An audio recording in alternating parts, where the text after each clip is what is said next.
Water friends.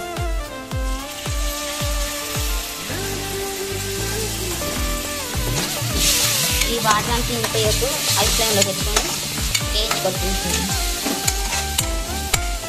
Okay friends, water తీసుకుని rice వేసుకోవాలి.